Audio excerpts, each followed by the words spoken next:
Hello, good evening. As the ceasefire in Gaza officially takes effect, the Israeli occupation army begins its gradual withdrawal from the Strip under the newly signed Sharm el-Sheikh peace agreement.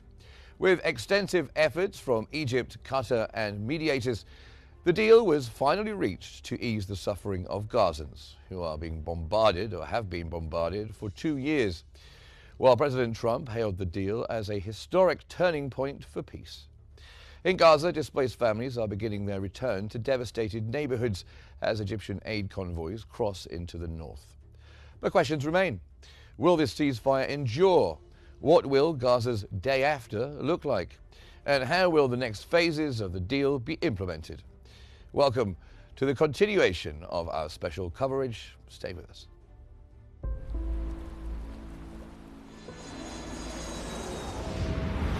الآن في شرم الشيخ بتجرى مفاوضات لإنهاء الحرب.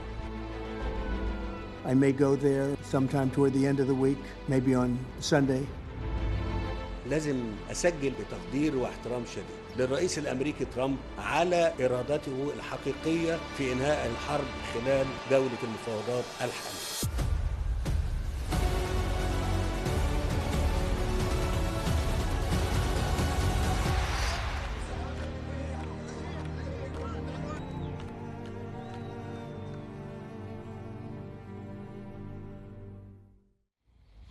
The Gaza ceasefire has officially taken effect following Israel's approval of the Sharm el-Sheikh peace agreement.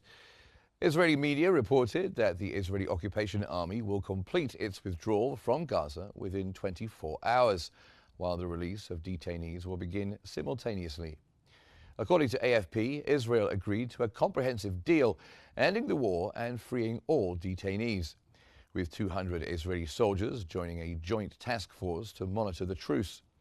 A U.S. official confirmed that no American troops will enter Gaza, limiting Washington's role to diplomatic and logistical support.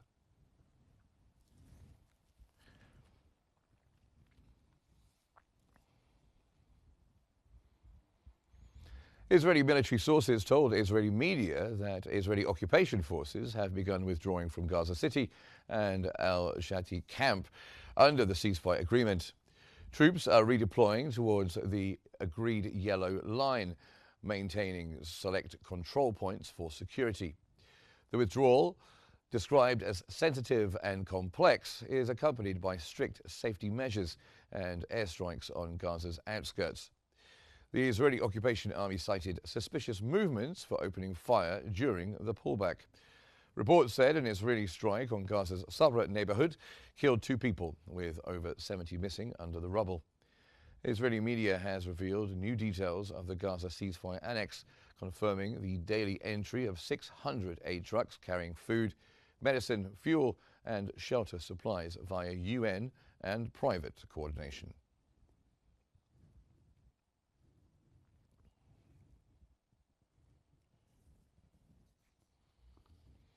Israeli Prime Minister Benjamin Netanyahu has declared he had fulfilled his promise to bring back all detainees, confirming their return within days. He said Israel continued its Gaza campaign despite immense challenges, eliminating Hamas's centers of power and weakening the Iranian axis. Netanyahu praised President Trump's commitment to Israel, asserting that the Israeli occupation army will remain in Gaza to pressure Hamas into disarmament.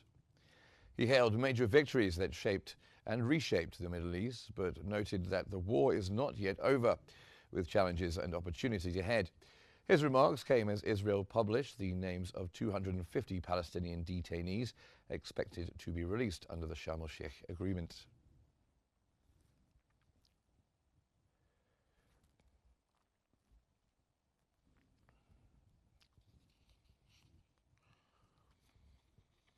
The Israeli army spokesperson has announced that the Israeli occupation forces are now stationed along the yellow line in Gaza, prepared to neutralize any threats. He confirmed a 72-hour period has begun, after which all Israeli detainees will be released. The spokesperson said 914 officers and soldiers have been killed and over 20,000 injured since the war began. He warned Gazans to avoid military zones and claimed the Israeli occupation army's operations achieved unprecedented results. asserting Hamas has been eliminated and will not return to power in Gaza.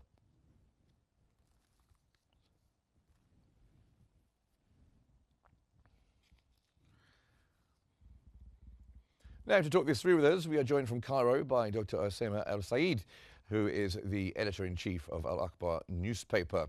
And also joining us from Washington is Ginger Chapman, a lawyer and a political analyst. Thank you very much, both of you, for joining us here on Q News.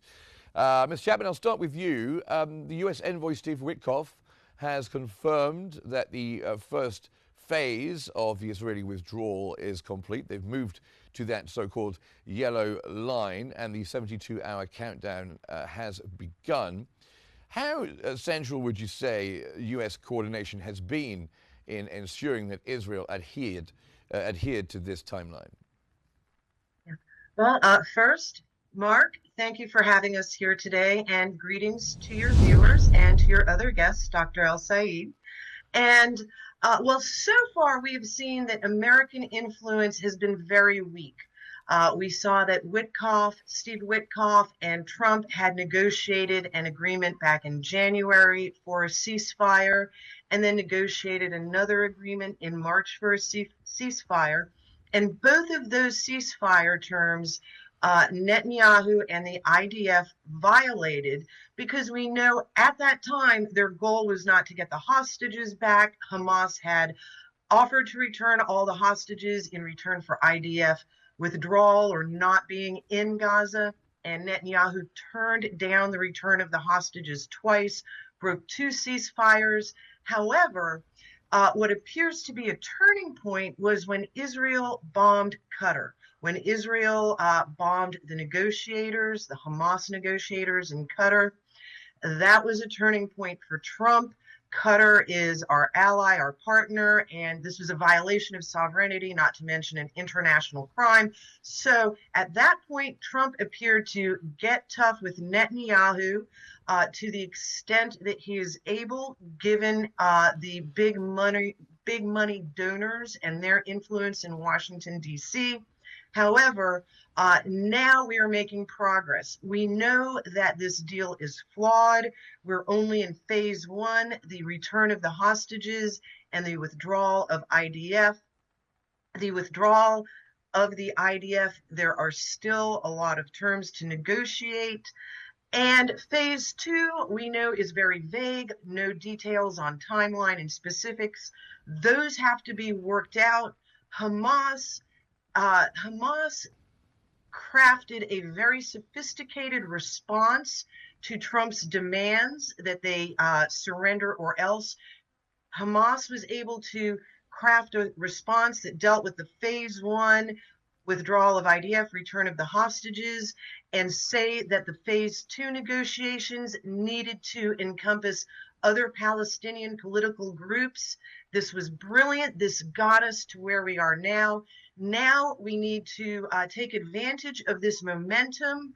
We do know that Trump is suspicious of Netanyahu and still trying to contain him by sending the 200 troops, American troops, to Israel. We know Netanyahu does not want American troops or any other troops in Gaza because other non-IDF troops would not carry out the extent of the potential war crimes that the IDF does. So Netanyahu does not want American boots in Gaza. However, Trump is sending 200 American soldiers to Israel. This is his attempt to try to get Netanyahu to comply, because the world is aware that if this deal fails, if Netanyahu breaks another ceasefire, that the risk of regional escalation is very great at this time. And now the other danger that observers are looking at is not that Netanyahu will break the ceasefire, but that they will try the Oslo strategy of dragging out the negotiations and stalling and preventing. Keep in mind, the Oslo strategy, Oslo was a 5-year agreement. Here it is 30 years later, still trying to implement it. So there are risks ahead. And The other motivator for Trump is he did not get the Peace Prize. Yes.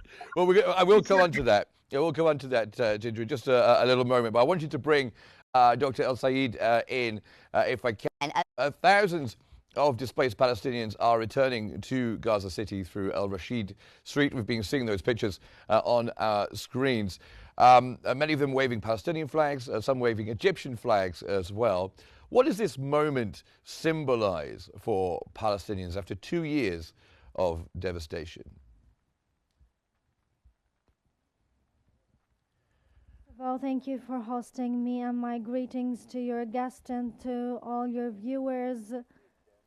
Of course, what's going on in Gaza Strip is promising for millions of Palestinians suffered from horrible humanitarian catastrophe during the 2 years. Egypt exerted a lot of effort in order to reach this stance of ceasefire and to reach an agreement preserving the souls of Palestinians on their lands, which is a focal and essential point for Egyptian policy, in addition to roles played by Egypt in supporting Palestinians and Gazans in delivery aid access and hosting thousands of Gazans to receive treatment on Egyptian land. And if it wasn't for the obstacles by Israel to hinder delivery access, aid delivery access, Egypt would have supported and provided way more support to Gazans.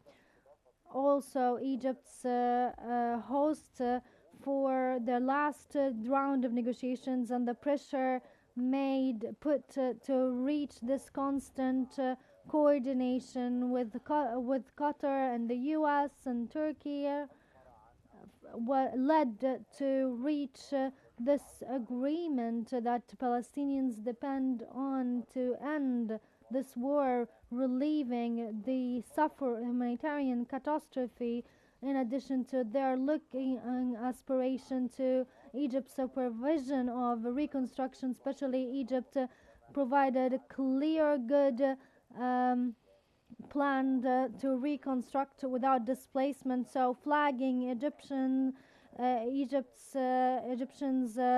flags are with their return to North Gaza and to the areas they displaced from, all symbolize the amount of appreciation Palestinians have towards Egyptian leadership and Egypt's stance. Especially the Egyptian stance didn't change during the last years, rejecting any displacement, rejecting carnage conducted by occupation, and also rejecting international silence on mass murder conducted by occupation forces. Israeli troops all are praised stances reflected in what happened with flagging Egyptian's flags, appreciating Egyptian stance inside Gaza. Well, I'll come back to you, Ginger Chapman. You mentioned there that Trump has not been awarded the Nobel Peace Prize this time round, at least. And we know he's not very happy about it. That was a goal of his. But when it comes to this agreement, he must get a lot of the credit for brokering this particular deal and for what is happening on the ground right now, would you say? Yes, well, two items. First, we do know that Trump is still obsessed with the fact that President Obama, got his Nobel Peace Prize before he even took office. So Trump expected he might get one before he took office. The nomination period ended in January. However, this will motivate Trump to continue working towards peace. The prospect of his Nobel Peace Prize potentially being awarded next year, Also, the prospect of rebuilding Gaza. Trump is very transactional, and this is what allowed his personality to push forward a deal. And especially one of the things we note, even though Trump's cabinet is a very pro-Zionist cabinet, we saw that Trump himself is not a committed Zionist in the sense that negotiating the Palestinian prisoner release, such as Marwan Barghouti and other prisoners that have long life sentence terms. And the Biden administration very much adhered to the Israeli line of whatever Israel wanted. We know that in these negotiations with Trump, when Israel was saying we don't want to release Marwan Barghouti and these other prisoners, Trump said, hey, these are 5 guys. What's the problem? Just release them. So Trump's transactional nature and his being less wedded to Zionism is an advantage in these negotiations. The other thing is your guest, Dr. Saeed, raises the most important point that Trump had to turn to our regional partners, our Arab partners, Egypt, Qatar, Saudi Arabia, Turkey, and most importantly, and this happened after Israel struck Doha and tried to kill the negotiators. This is when Trump realized he had to rely on our regional partners. Egypt has played one of the most important roles. Egypt has to walk a very fine line. They are on the front lines, sharing a border with Israel and Gaza. They have to negotiate between Israel on one side and the demands of the United States on the other hand. And they have done a very remarkable job negotiating this, especially because of the added pressure when the negotiations had to be moved to Sharm el-Sheikh after the strike on Doha. Egypt has they have stood firm with not allowing the destabilization of their own country by the influx of millions of refugees, and they have put forward several proposals. Their reconstruction and rebuilding proposal from April that was not accepted then has a stronger chance now that we realize our regional partners must play a greater role, especially in the transitional government and the stabilization and rebuilding of Gaza. So this is a breakthrough for many parties.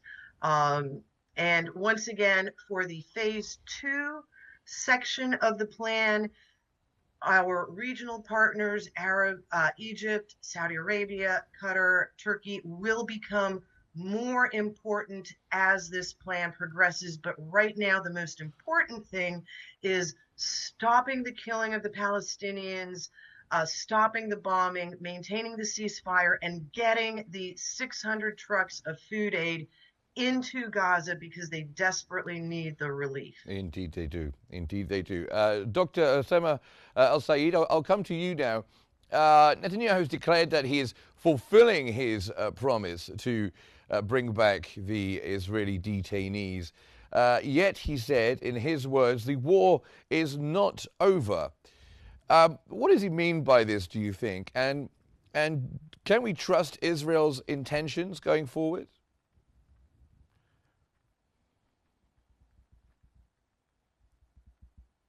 First of all, we have to differentiate between more than one level of Israeli discourse. There is an intention for Netanyahu to resume the war because it means his presence in the authority and avoiding accountability during the mistakes he had of the October 7th led to what Israel has faced during the last 2 years. The second point is that Israeli behaviors and Netanyahu's behavior specifically is stalking, and it was shown in the last 2 negotiations in the beginning of the year and the last year, and he managed to breach it. Of course, Netanyahu is concerned to preserve the far right coalition, and these personalities in the coalition reject ending the war and want to presume this war to liquidate the Palestinian cause. But what is different this time? There is various different pressure. There is a stance looking different by Trump on what we have seen and witnessed during the last period. So this doesn't provide this chance or space to Netanyahu for stalking, and there is willingness by U.S. administration to end this war that didn't manage to achieve anything but more destruction in Gaza and destabilization, regional destabilization, and harming U.S. interest in the Middle East. Of course, Netanyahu wants resuming this war, wants to regain detainees only and to resume the war one more time. But this time, it doesn't seem that U.S. will allow him to do this, especially that the U.S. Is now sure that military solutions conducted by Israel proved its failure during the last 2 years in regaining hostages or detainees alive.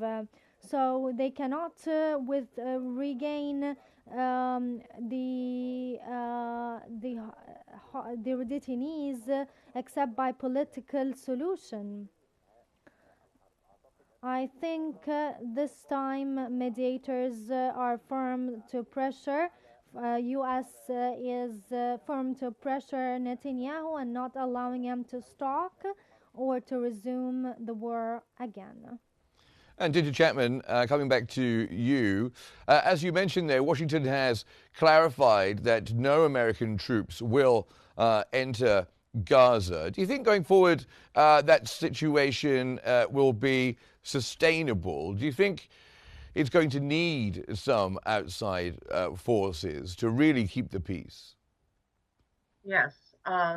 And once again, your other guest, Dr. Saeed, is correct that Netanyahu, his cabinet, Smotrich, Ben-Gvir, Fogel, Katz, that faction of the Israeli Knesset is very hostile to this deal.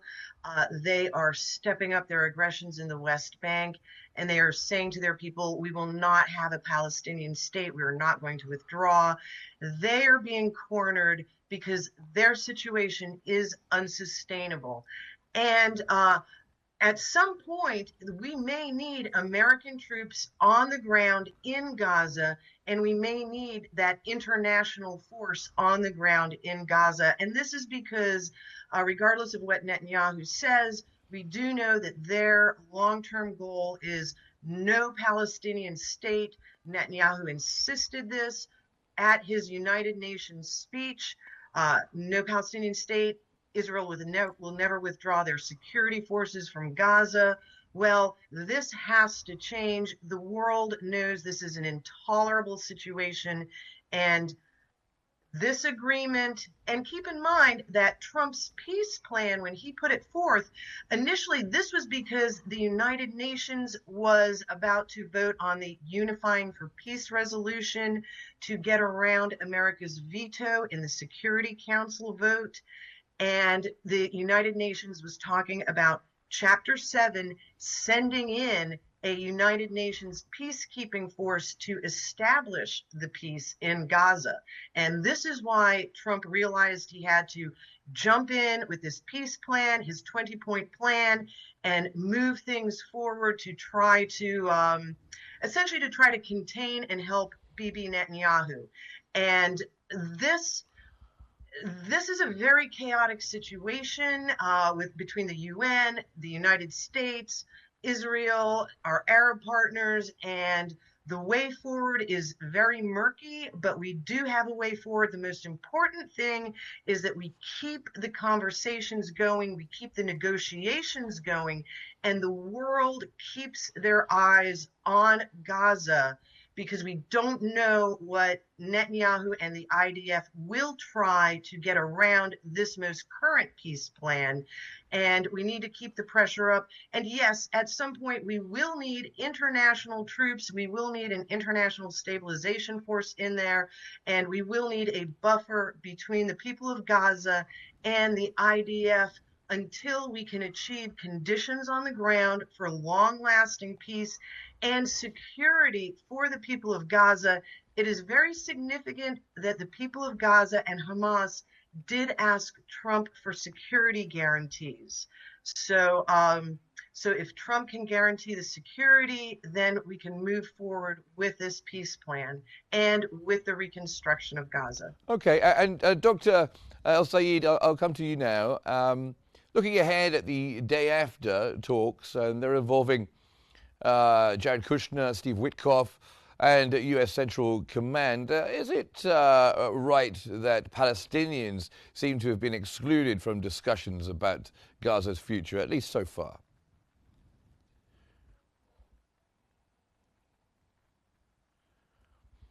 I don't think that this is correct because mediators are negotiating with all Palestinian parties, and this agreement is with announced consensus by Hamas and all Palestinian factions and welcomed by the Palestinian Authority. So there is no excluding of Palestinians. All Palestinians welcoming this agreement and want its success.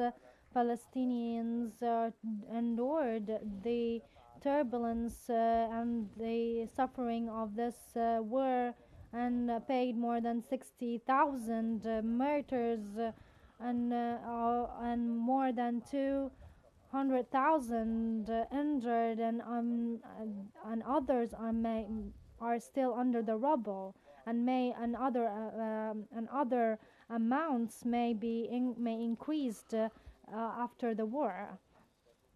There is no hospitals working, there is no schools, there is no facilities, there is no utilities.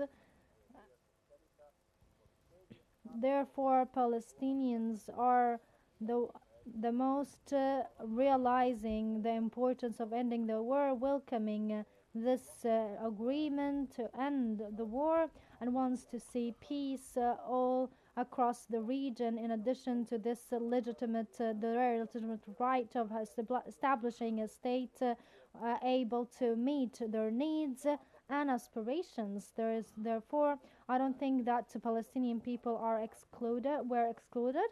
I think Palestinians were part of this indirect negotiations, and mediators dealt or contacted different parties, and it's expected that Egypt will host a meeting for Palestinian factions to tackle the scenarios of next period and Palestinian vision in regard to Gaza governance and it symbolizes a Palestinian voice, and to have unified Palestinian vision is which is a part of the whole picture. And Ginger Chapman, lastly, coming to you, Trump expected to visit the Middle East this weekend. What do you think he's hoping to achieve by visiting? He wants to be there, wants the pictures. Is that right, do you think? Yes. Well, Trump never wants to pass up an opportunity to bask in the glory, in the limelight of his accomplishments, and to promote them heavily. But it is a wonderful opportunity for Trump to travel to Egypt this weekend, be on the ground, hear firsthand from our partners, and essentially see facts on the ground. This is going to be Trump's second trip to the Middle East, and this is a monumentous occasion. It gives us hope for the future moving forward. Your other guest, Dr. Saeed, did mention that He feels the Palestinian people will be represented. Once again, this goes back to Hamas' brilliant negotiation where they said, we can negotiate phase one. We need to bring in other political parties. We need to bring in the people of Palestine, other voices, all of the political party voices, such as PFLP, the Palestinian Liberation Front, Islamic Jihad. So Hamas was very good, especially with respect to phase two, at saying we need the other Palestinian voices to make this negotiation legitimate. And for President Trump, his visit to Egypt this upcoming weekend could be the crowning glory on this achievement, which was not solely President Trump. The only way he was able to accomplish this, once again, was after the Doha strike. He relied more heavily on our regional partners such as Egypt, Qatar. So this weekend's trip could be a great opportunity for Trump and for the Middle East to showcase this accomplishment, and more importantly, to continue moving forward as a sign of hope. Thank you very much indeed. Ginger Chapman, lawyer and political analyst, joining us from Washington, and also Dr. Osama El-Sayed as well, editor-in-chief from Al Akhbar newspaper. Thank you very much, both of you, for being with us here on Q News. And that brings us to the end of our special coverage for now. But stay with us, because we have special coverage all day today on this momentous weekend here in the Middle East.